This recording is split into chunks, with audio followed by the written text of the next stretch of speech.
This is Center 4. In this center, the students are really examining how honeycombs are made to see like what would be the most efficient shapes. So there's 2 different examples that you're going to have the kids do.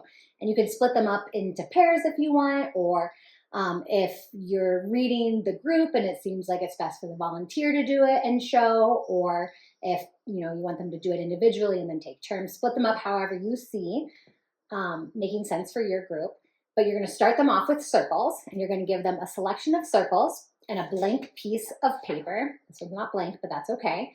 A blank piece of paper, and you're going to try to see how many circles they can fit without overlapping onto the piece of paper. And if they're working with partners, they can have one person start with this one if they want, or take turns doing it. Once they fit all the circles on the piece of paper that they can fit without overlapping or coming off the edges, have them count how many they were able to fit. You can make a tally if you want off to the side.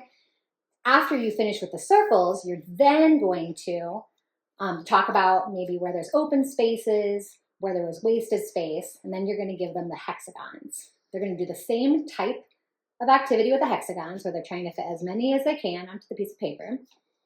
If they have partners, maybe they switch for this one, whatever makes sense. And then afterwards, they filled up the piece of paper, they're going to count again, and you're going to discuss how efficient the hexagons were. There's 2 finished examples that you can show them, especially if the students are struggling to put them together, but then just have that discussion of which one uses the most space efficient and doesn't waste materials.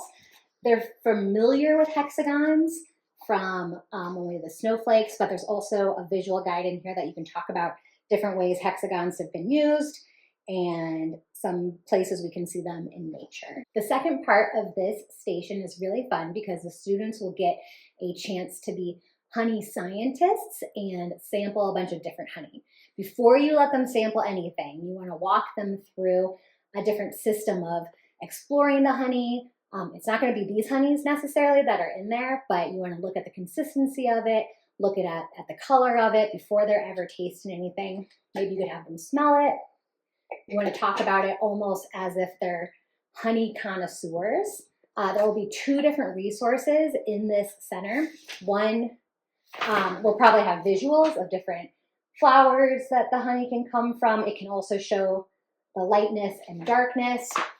The other one is going to describe different types of honey and what kind of level of sweetness or bitterness that it might have. And you could talk about that with kids' own experiences with honey. And then you're going to pass out little spoons for them. Make sure that these are getting thrown away after they've used them. They'll use the same spoon for each of the honeys, but if you notice that you're running low on the spoons, maybe send us a message just so we make sure to refill it for the next group. And they'll also have a little cup. You're going to squeeze some of the honey into here for each of the students to have, and they're going to smell it. They can try to move it around to see if it moves much to check out the consistency, and then you can have them taste it. And however you want to do this with them, maybe predicting what type of honey it is. So maybe you're not showing them the label, but you're having them kind of close their eyes and sample it and say what they think is in it, or you can show it to them, whatever feels right to you.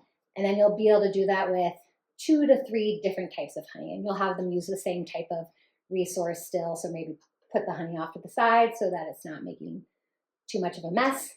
There should be wet wipes in the teacher's classroom that you can use to wipe down the table if anything gets sticky or spills. And have fun with this center, and hopefully the kids enjoy the honey.